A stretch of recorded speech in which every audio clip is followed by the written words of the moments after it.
Good afternoon mga kananay. Ayan po, pauwi na po kami. Galing po kami Tiangge mga kananay. Yung po dinaanan namin, tulay po yan. Malapit na po yan sa Clark. Approaching na po sa Clark. Pag nakita nyo na po yung tulay na yan. Kasi shortcut po yan from Clark to Green City o Tarlac. Diretso lang po yung daan dyan. Tapos malapad po yung daan. Bagong daan po yan mga kananay. Wala siyang traffic, less hassle po.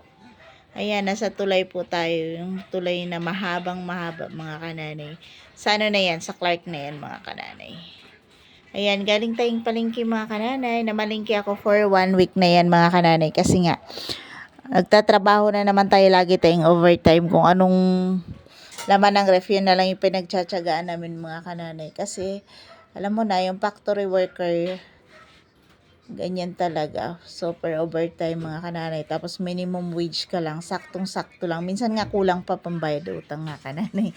Ayan po.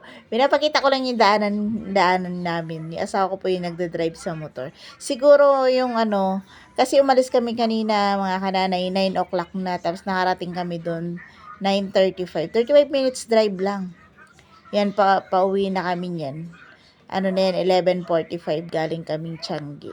Namili kasi kami doon ng mga uulamin. Ayan mga kananay. Yan yung Clark Report Zone. Yung diretso na yan kananay, papuntang airport. Yan, dito kami sa kabila. Papunta kami ng loob ng Clark mga kananay. Nasa side gate ng Clark yung bahay namin. Malapit lang po kami dyan mga kananay. Ayan po. Matatapos na yung video natin. Ayan, thank you for watching mga kananay. Ayan. God bless everyone. Kung nagustuhan nyo po yung video ko, pa-like and share naman po. Thank you for watching mga kananay.